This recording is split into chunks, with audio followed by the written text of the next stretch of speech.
Imagine walking alone at night in South Korea. The streetlights flicker. You hear the sound of soft crying echoing through an empty alley.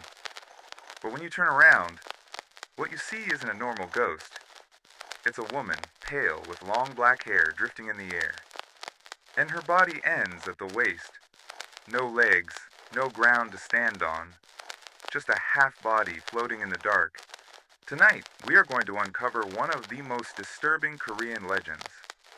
The woman without a body. A spirit so terrifying that even mentioning her name is believed to invite her presence. Every culture has its monsters. Japan has the slit-mouthed woman. The West has vampires and demons. But in Korea, one of the most spine-chilling tales is that of a female ghost who appears without her lower half. She is not a random invention of folklore. She is said to come from real tragedies, victims of brutal murders, women who were cut in half, or those who died in accidents so violent their bodies were never whole again. In Korean, some versions call her Bansin, the half-body spirit. Others say she is part of the Gwizin family, restless ghosts who wander the earth because their deaths were too cruel, too unfair, or too sudden. But this ghost is different. She doesn't walk. She doesn't run. She drags herself with her arms or floats silently, leaving nothing but the sound of her sobbing. The earliest whispers of the woman without a body can be traced back to colonial-era Korea in the 1920s to 1930s.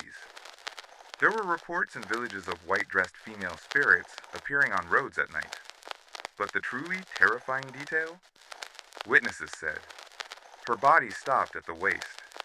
In the 1970s and 1980s, during Korea's rapid urbanization, new buildings, schools, and dormitories became hotspots for ghost sightings. Students swore they saw her in hallways, crying near staircases, or appearing inside mirrors. One famous case comes from a girls' high school in Busan. A student cleaning late at night claimed she heard footsteps in the empty hallway, but when she turned, it wasn't footsteps. It was the sound of hands slapping the floor, dragging closer and closer until she saw a pale figure with no legs moving fast on its hands. The girl fainted. When she woke up, her hair had turned white. Why is this legend so disturbing? Because it attacks the deepest part of our brain that craves wholeness. Studies in psychology show that humans are terrified by incomplete bodies.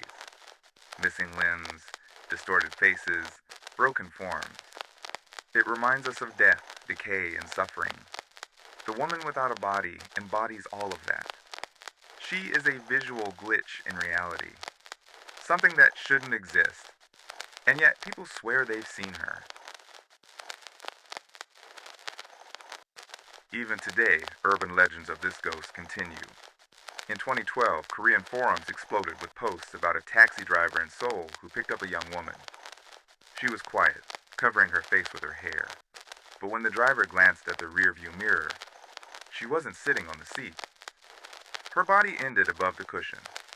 There were no legs. He crashed the car that night.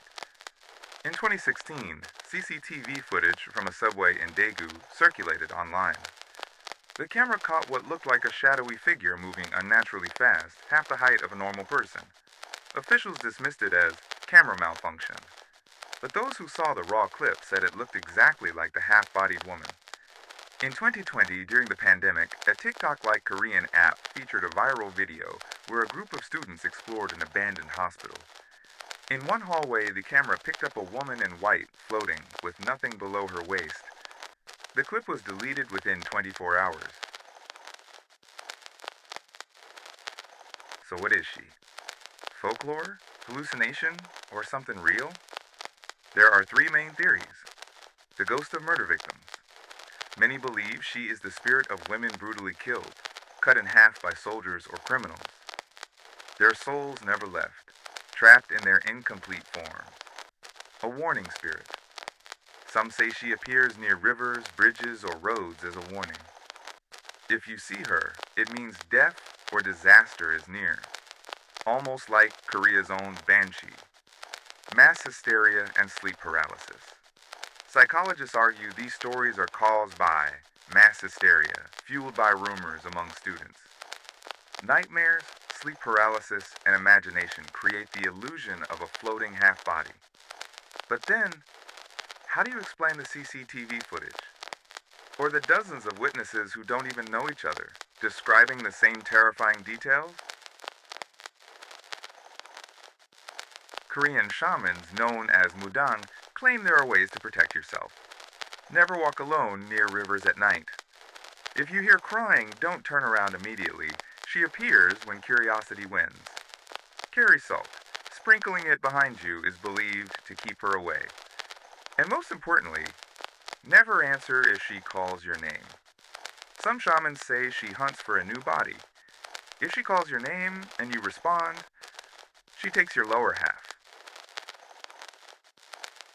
Here's the most disturbing part. According to Korean urban legend, if you hear her story at night, she might come for you within 3 days.